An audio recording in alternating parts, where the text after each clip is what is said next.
Señor Padre, muchas gracias te damos por este tiempo que nos otorgas. Gracias porque en tu misericordia hoy nos permites estar aquí presentes, Señor. Te pedimos que hoy tu palabra fluya a nuestros corazones, que salga de aquí, Señor, pero que quede grabada en nuestro corazón para poder llevarla a la obra, no solamente vivirla, pero no solamente entenderla, sino vivirla, para poder ser agradables delante de ti, Señor, y poder hacer que nuestras acciones den honra al Dios que nos creó. Te damos gracias por todo, en el nombre de Cristo Jesús. Amén y amén.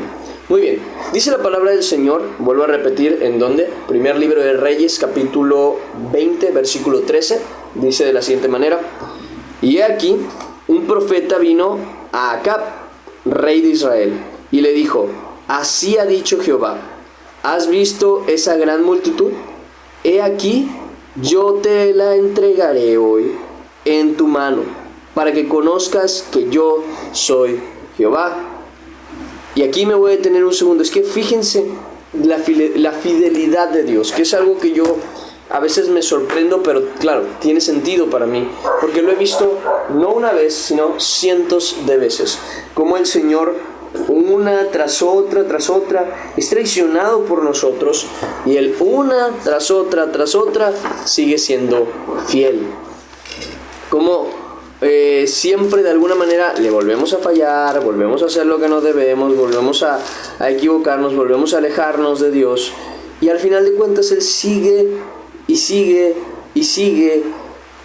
teniendo misericordia de nosotros, y eso es algo impresionante, es algo es donde se muestra todo su amor. Al final de cuentas es donde se muestra el amor de Dios, donde Él nos enseña que verdaderamente nos ama. Por eso mismo la Escritura dice que si nosotros le negaremos, pues Él nos negará, pero dice, cuando habla de la fidelidad, dice: si nosotros le somos infieles, Él permanece fiel. Y esa es la ventaja o la bendición que viene de Dios, que al final de cuentas el rey Acab estaba haciendo mucho mal y había matado a muchos de los siervos él, su esposa, había matado a muchos de los siervos de Dios. Incluso Jezabel, no sé si lo recuerdan, hace no mucho vimos que estaba queriendo matar a Elías, que es cuando Dios manda a Elías a encontrarse con Eliseo, y también a ungir al rey de Asiria y al rey de Tiro, no me acuerdo de qué otro lugar. Entonces vemos esa gran situación, vemos ese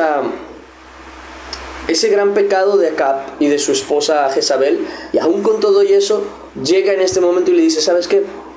¿Ves esa gran multitud? Yo me voy a encargar. Y ahí es donde yo quiero llegar, o al menos que nosotros analicemos un poco, en qué tantas cosas Dios ha seguido siendo fiel con nosotros, en qué tantas cosas nos vuelve a levantar del problema, de la complicación, de la dificultad, en qué en tantas ocasiones Dios nos ha vuelto a encontrar, y al final de cuentas nosotros seguimos en el mismo camino y en el mismo lugar en donde se supone no deberíamos estar. ¿Cuántas veces no hemos tenido que decir gracias, Señor, pero luego hacemos todo lo contrario de lo que agrada a Dios? Porque esto pasa, y no es tan extraño, pasa porque nosotros no hemos conocido a Dios. Yo les he dicho muchas veces que se animen a encontrarse con Dios, que de verdad encuentren con Dios. Hace no mucho, justamente, analizaba juntamente con Dios una situación, porque la gente, generalmente los ateos, tienen la idea de conocimiento. ¿A qué voy? Ellos piensan que la idea del ateísmo de alguna manera es ser inteligente.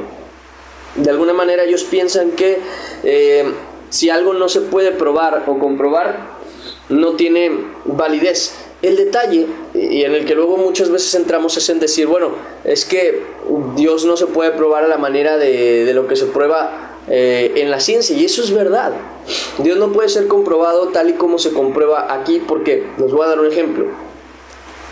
Hay una facción, por llamarlo de alguna manera, hay un grupo de personas, que seguramente los conocen, a los que se les llaman los terraplanistas. Son personas que creen que la Tierra es plana, no es un círculo, bueno, más bien una esfera, como la mayoría de personas entendemos y sabemos que el mundo es.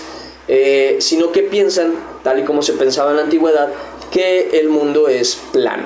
Ya que si es circular, o si es cuadrado, o que si es de una u otra manera, eso ya es muy... ellos tienen una idea muy general.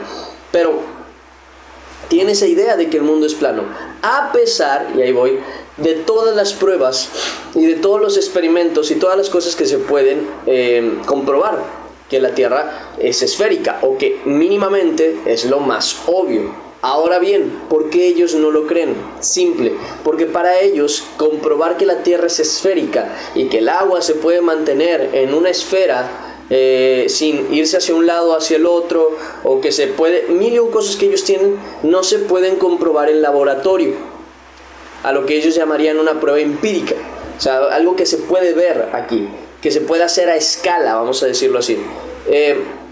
Ellos dicen, no, es que si no se puede comprobar en laboratorio, no puede ser real, a pesar de que toda la teoría está ahí. Ahora bien, pasa algo muy similar con Dios y con la ciencia. La gente quiere comprobar sí o sí que Dios existe a su manera y no a la manera en la que se debe comprobar. ¿Por qué no se puede comprobar la cuestión de la gravedad en el mundo? ¿Y por qué no se puede comprobar? Bueno, la gravedad obviamente no me refiero a esto, sino que me refiero a que los objetos en un ámbito circular se acercarían todos hacia el centro y no que todos caerían. ¿Por qué? Porque simple y sencillamente no estamos en la capacidad en un laboratorio de imitar el tamaño de la Tierra.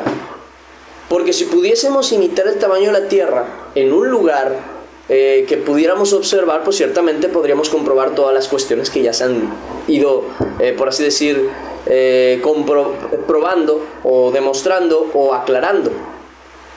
Pasa lo mismo con Dios. Quieren llevarlo a un lugar de laboratorio y ahí demostrar que Dios existe, como si Dios pudiese ser demostrado en un laboratorio, cuando no es así. Dios es más grande que el universo. Es más, la Escritura misma lo menciona, diciendo que llena todo. Y además también dice que en Él nos movemos.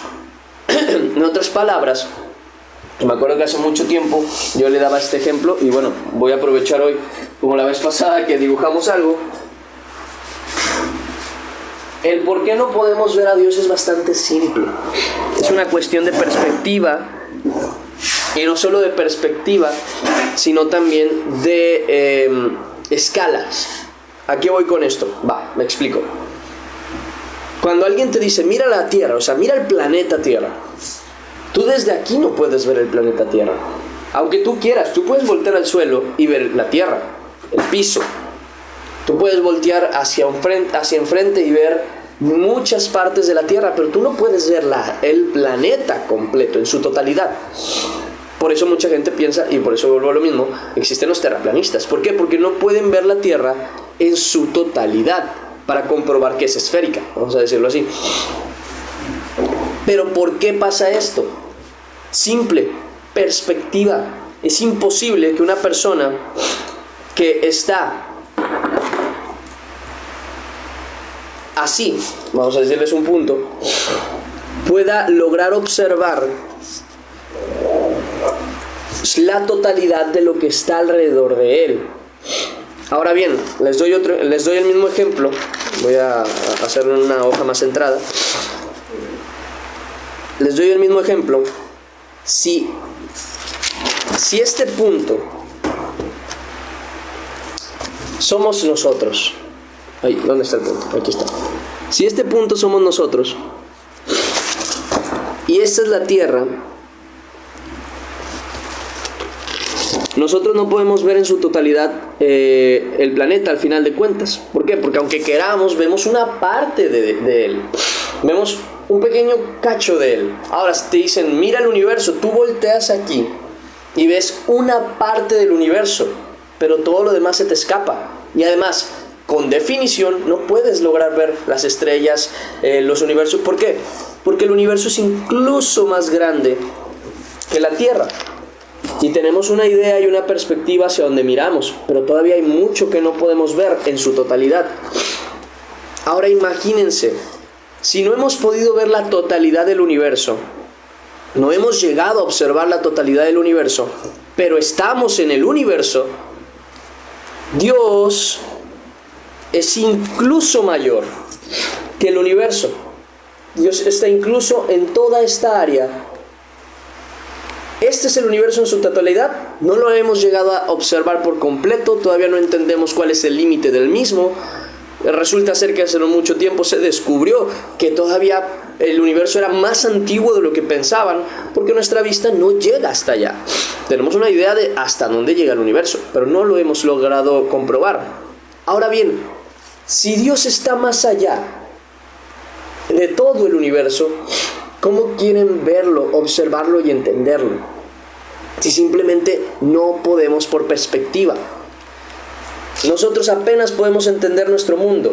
Ni siquiera hemos podido conocer lo que viene siendo la totalidad de nuestro planeta. Ni siquiera hemos podido llegar al fondo del mar.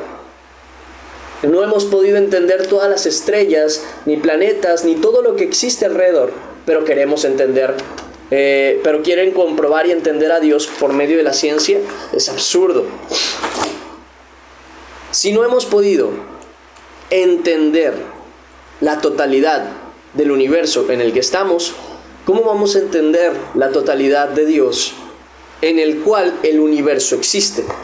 Porque eso es importante. La Escritura misma lo dice, que por medio de Él, o sea de Jesucristo, fueron creadas todas las cosas y por Él subsisten. ¿En dónde creen que están? En Él.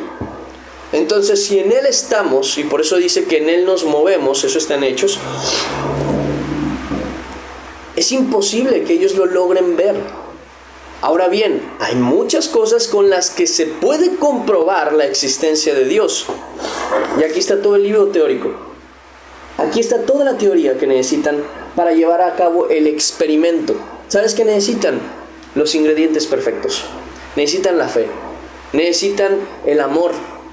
El problema es que no los quieren conseguir, ni los quieren llevar a eso. Si ustedes les dicen, no, es que tienes que comprobar que la tierra es así y así, y que esto funciona de esta manera, con estos ingredientes y de esta manera. Y tú dices, no, yo no quiero estos ingredientes, yo quiero hacerlo a mi manera. Normal que nunca te salga. Si la ciencia sigue buscando la manera de comprobar a Dios sin la fórmula perfecta, es normal que no lo puedan encontrar. Pero siempre, y esto es algo que quiero que todos entiendan, la prueba, la comprobación, el experimento, por llamarlo de alguna manera, para confirmar la existencia de Dios, no está prohibido a nadie. Todos los que estén dispuestos a dar los elementos perfectos que se necesitan para la comprobación de la existencia de Dios, lo van a comprobar. Aquí está el formulario. Aquí está lo que se necesita. ¿Estarás dispuesto a dar los elementos necesarios y llevar las cosas a la manera y procedimiento necesario para confirmar que esto es verdad? ¿O seguirás buscando a Dios a tu manera? Ese es el punto. La gente sigue pensando que puede comprobar a Dios a su manera, cuando en realidad ya está la manera en la que se debe comprobar. Y si ellos se animaran de verdad a querer comprobar que es verdad, lo descubrirían. Y eso lo sé porque todas las personas que han puesto la intención verdadera de entregar verdaderamente lo que se dice aquí que se tiene que entregar, de dar lo que verdaderamente se tiene que dar, de hacerlo a la manera en la que se tiene que hacer, para confirmar que Dios es real, terminan confirmándolo siempre. El que viene y dice, bueno, voy a leer, no, me parece absurdo, y nunca lo lleva a la obra, normal que no lo pueda hacer. Es más, les recomiendo hasta cierto punto que vayan y busquen una entrevista de un cantante que era pagano, hoy es cristiano, según tengo entendido, es que se llama Kalimba. Es un cantante mexicano, si no me equivoco, que él dijo algo muy importante. Dice que él empezó a leer la Biblia, no me acuerdo si por curiosidad o algo, y dijo, bueno, aquí me dice que si yo hago esto, va a pasar aquello. Vamos a confirmarlo. Y empezó a hacer eso que decía ahí la Escritura, y pasaba lo que la Escritura decía que iba a ocurrir. Y dice que luego lo empezó a hacer con una y con otra cosa. Y llegó un momento en el que dijo, si todo lo que he leído, Él me ha comprobado que sucede, cuando Él me dice algo que no puedo comprobar, como la salvación y el hecho de que después de la muerte se encontrará con Dios, dice, si todo lo demás lo decía, lo hacía y sucedía, ¿cómo no le voy a creer en algo que todavía no puedo comprobar, pero lo comprobaré? Pues yo le creo. Y entonces el muchacho recibió a Cristo.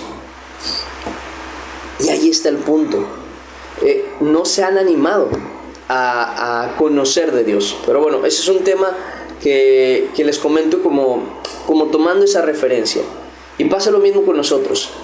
Dios nos enseña muchísimas cosas, muchísimas, y nos dice cómo hacerlas.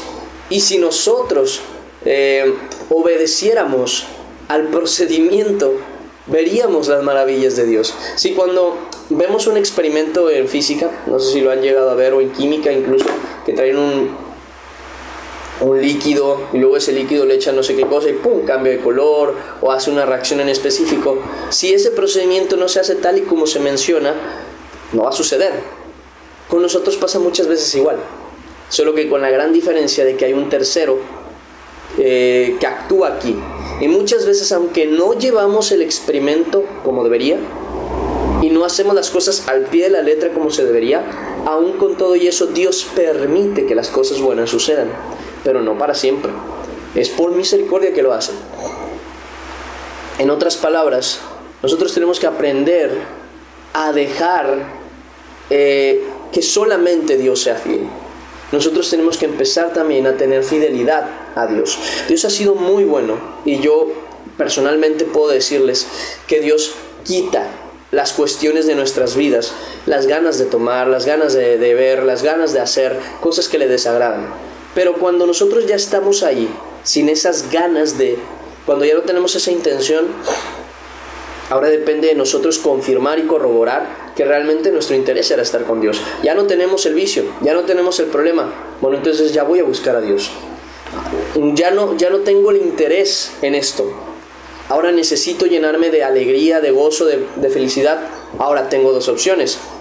Ahora que no estoy en la necesidad de volver a este pecado, o vuelvo al pecado para disfrutar lo que disfrutaba, o voy con Dios. Antes me era imposible ir con Dios porque estaba necesitado de este pecado. Dios me libra, Dios me salva, y ahora me deja sin esa necesidad. Ahora, ¿cómo lleno yo el vacío o la situación que tengo? ¿Con cosas del mundo o con cosas de Dios? Es ahí donde entra la cuestión.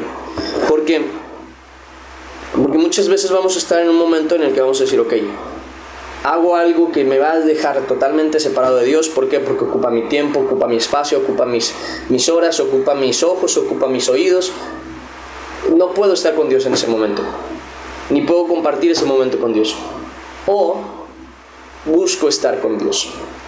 No tengo necesidad de esto que quiero hacer no tengo necesidad de esto que quiero hacer para entretenimiento personal que me va a alejar de Dios.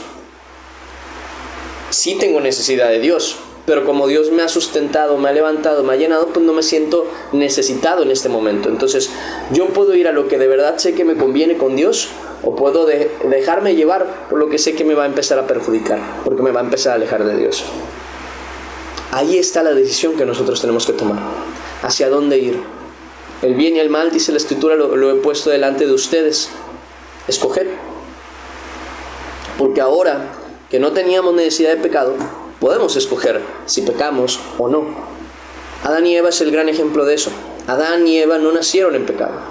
Y Dios les dijo, tienen todo, árbol y animal que quieran para comer. Solamente de este árbol no coman.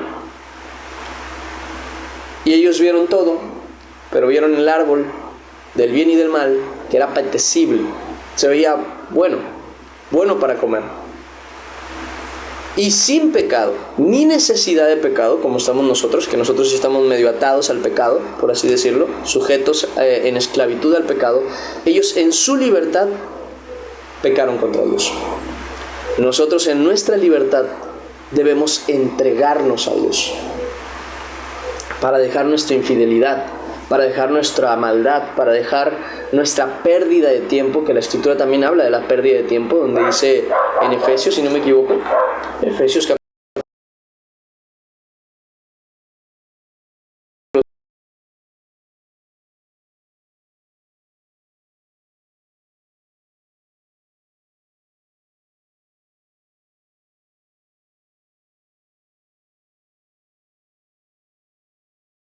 como necios, sino como sabios, aprovechando bien el tiempo, porque los días son malos.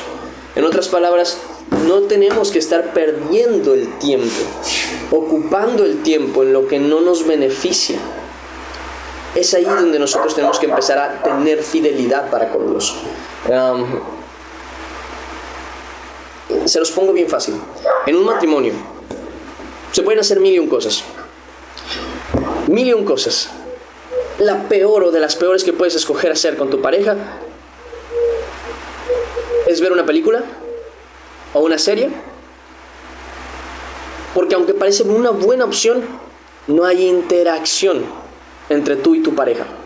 No hablan, no se comunican, no se conocen, no interactúan. Parece entretenidísima y sencillísima. Oh, vamos a estar ahí, pero no construye el matrimonio, no lo hace crecer, no lo hace fortalecerse, conocerse, crear bases, crear momentos buenos. Ver una película lo puedes hacer solo o lo puedes hacer acompañado, y ambas cosas van a ser casi igual. ¿Por qué? Porque en ambas situaciones tu tiempo está ocupado en la película, tu atención está ocupada en la película, tu oído está ocupado en la película, de manera que si tu pareja quiere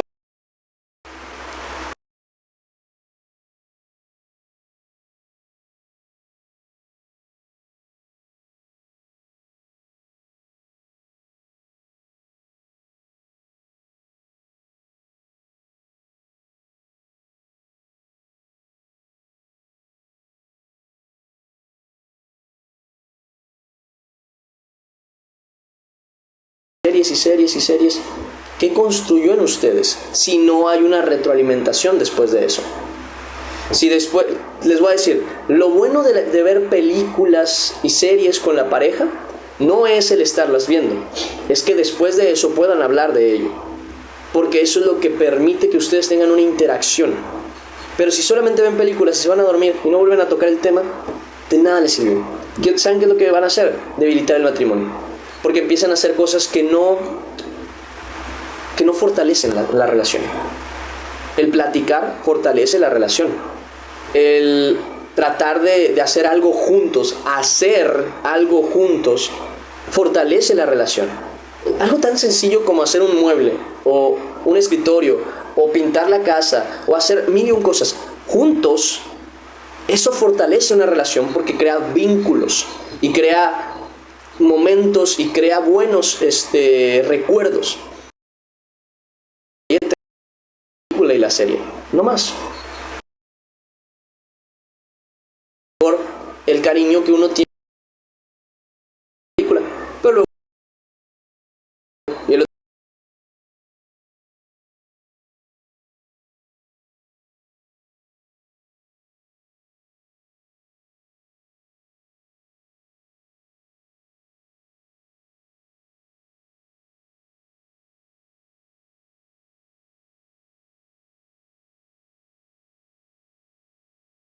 Dios,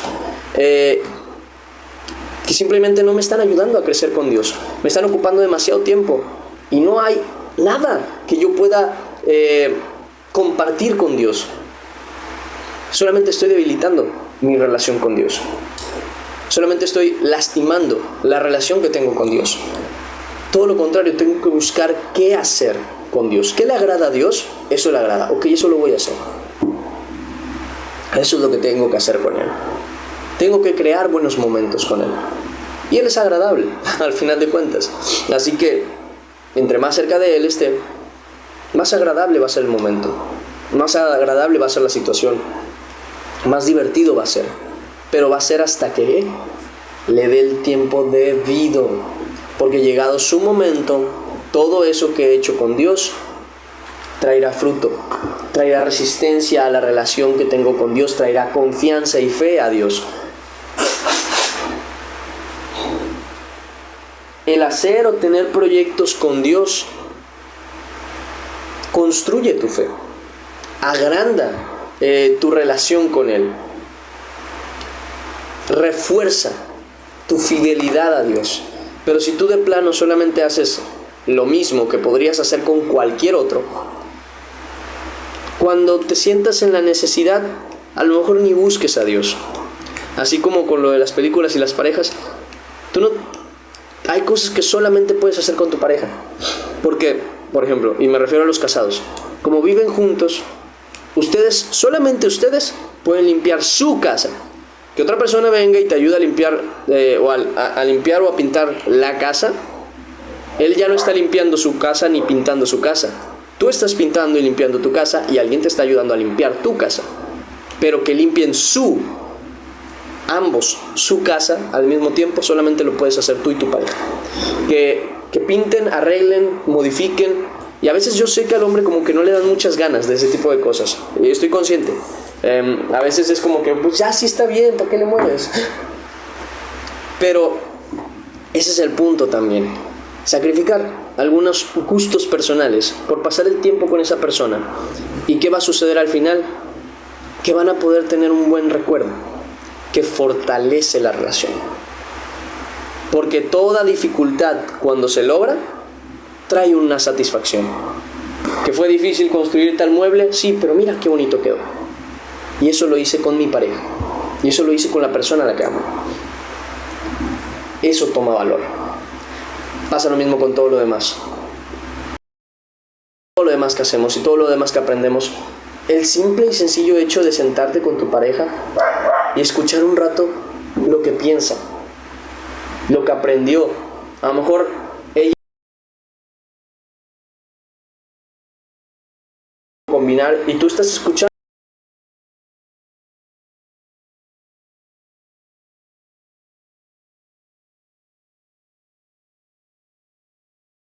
Ahora sí puedes llegar a tener una conversación. Luego yo, por ejemplo, les doy un ejemplo. No está para nada los videojuegos. Pero por el amor a su amado, empieza a hablar del, no, es que estuve haciendo esto y mira en este juego. Ella no sabe ni qué al principio. Tiene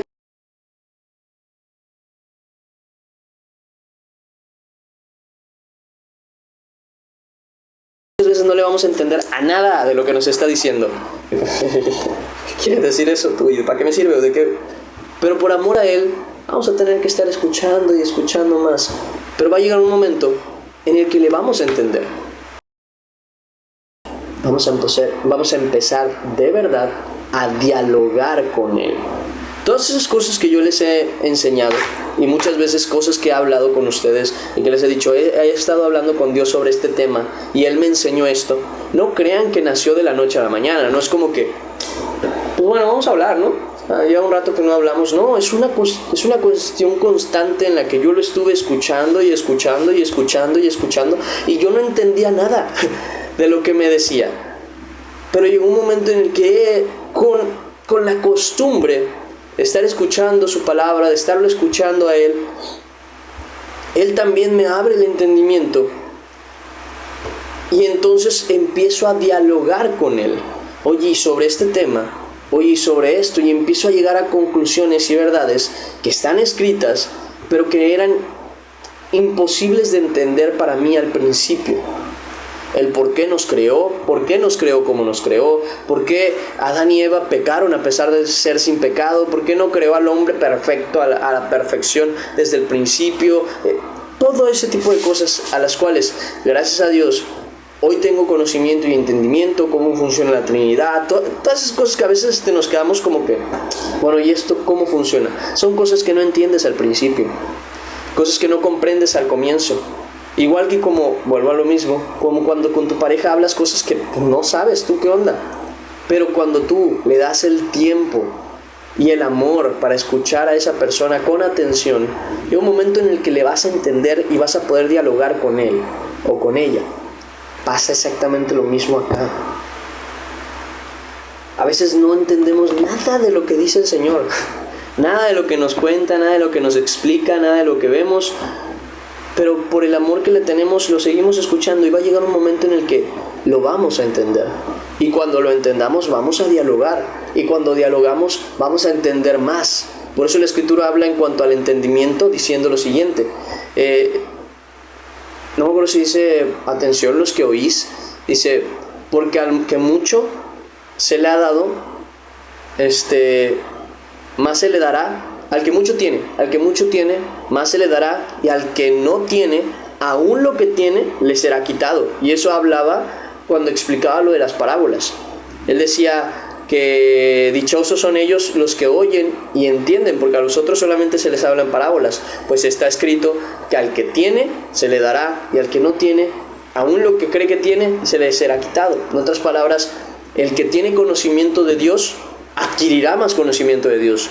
Pero el que de plano nunca se ha animado a conocer a Dios y a conocer lo que Dios dice y las cosas que a Dios le interesan y le agradan, que no se ha animado a escucharlo a pesar de no entenderle y adquirir poco a poco algo, aún lo que cree que entiende, aún lo que cree que piensa conocer, aún eso le va a ser quitado, porque no tiene la intención de escuchar más allá, de obtener más, de crecer más. No se le va a dar más, simple y sencillamente eso. Entonces, enriquezcámonos en el conocimiento de Dios. Pasemos tiempo que vale la pena con Dios para fortalecer nuestra relación, entenderle más y al final de cuentas fortalecer nuestra fidelidad para con Dios, porque Dios es fiel. Nosotros también tenemos que ser fieles, para que no seamos como Israel, que a pesar del gran amor de Dios y de la fidelidad y la entrega que Dios tuvo una y otra vez con ellos, ellos de plano nunca quisieron escucharlo. Nosotros sí, al menos debemos tener esa decisión. Siguiente versículo dice: y respondió Acab, ¿por mano de quién? Dice el rey.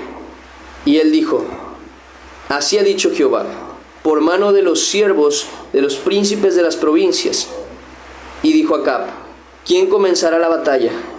Y él respondió: tú. Entonces él pasó revista a los siervos de los príncipes de las provincias, los cuales fueron 232. Luego pasó revista a todo el pueblo, a todos los hijos de Israel, que fueron 7,000. Fíjense cómo, a pesar de todas las cuestiones en su necesidad, pues decidió obedecer a Dios. Y eso, obviamente, trae bendición, como quien dice. Y salieron a mediodía, y estaba Ben-Hadad bebiendo y embriagándose en las tiendas, él y los 32 reyes que habían venido en su ayuda. Y los siervos de los príncipes de las provincias salieron los primeros, y Ben-Hadad había enviado quien le dio aviso, diciendo: han salido hombres de Samaria. Él entonces dijo: si han salido por paz, tomadlos vivos, y si han salido para pelear, tomadlos vivos. Salieron pues de la ciudad los siervos de los príncipes de las provincias, y en pos de ellos el ejército. Y mató cada uno al que venía contra él, y huyeron los sirios, siguiéndoles los de Israel, y el rey de Siria, siguiéndoles los de Israel. Y el rey de Siria, Ben-Hadad, se escapó en un caballo con alguna gente de caballería. Y salió el rey de Israel e hirió a la gente de a caballo y los carros, y deshizo a los sirios, causándoles gran estrago.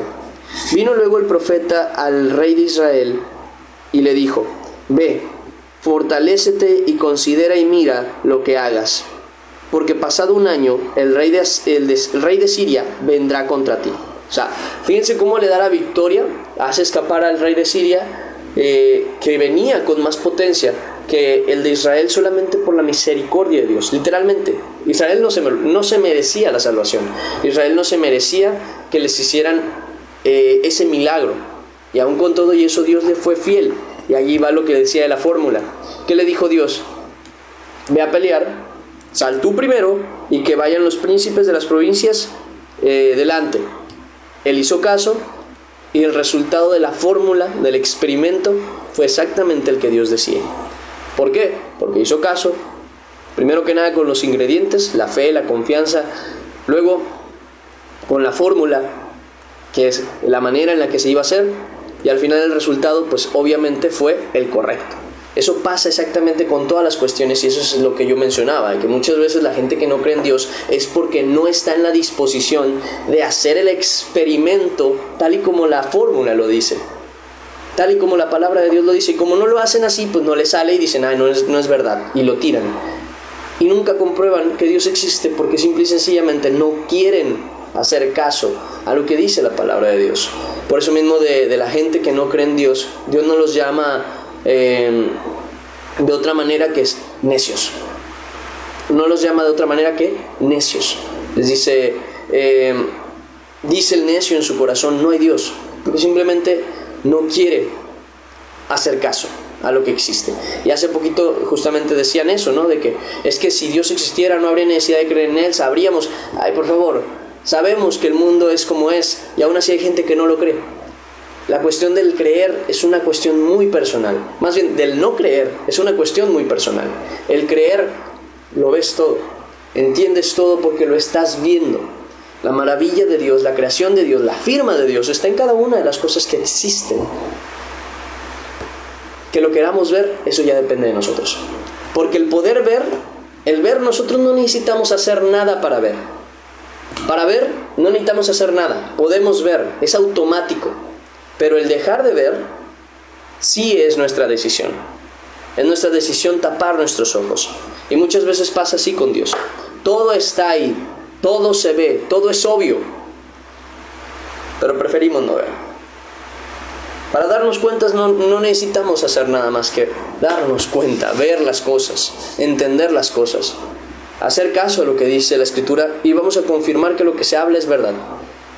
Pero para no querer ver, sí hay que hacer muchas cosas. Ese es el detalle. Siguiente versículo dice: y los siervos del rey de Siria le dijeron: sus dioses son dioses de los montes, por eso nos han vencido. Mas si peleáramos con ellos en la llanura, se verá si no los vencemos. Haz pues así: saca a los reyes cada uno de su puesto y pon capitanes en lugar de ellos. Y tú fortifícate otro ejército con el ejército que perdiste, como el ejército que perdiste, dice, caballo por caballo, carro por carro. Luego pelearemos con ellos en un campo, dice, en campo raso, o sea, como llano, plano. Dice, veremos si no los vencemos. Y él les dio oído y lo hizo así. Y ya, esa parte la vamos a ir conociendo el día de mañana, primeramente Dios. Y ahora sí, terminamos lo que viene siendo el devocional de hoy. Vamos a empezar con la oración y a responder las preguntas y a mandarles los versículos. Vamos a orar y agradecer a Dios. Padre Celestial, Señor bendito, te damos gracias que hoy nos das esta oportunidad, como cada día, de estar aquí en tu presencia, Señor. Por la misericordia que nos has tenido, Padre, hoy seguimos aquí, a pesar de que muchas veces nosotros no somos fieles como deberíamos.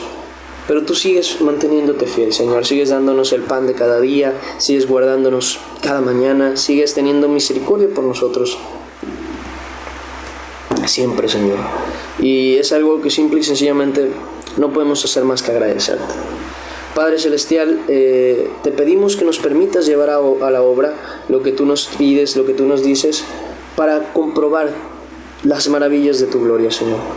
Y poder estar en tu presencia, Señor, que entendamos que tú estás ahí, Señor, a empezar a hacer las cosas que de verdad nos convienen para fortalecer nuestra fe, y no seguir haciendo las cosas que simplemente debilitan nuestra relación, Señor, contigo. Te lo pedimos y suplicamos en el nombre de Cristo Jesús. Amén y amén. Y ahora sí, terminamos el devocional del día de hoy.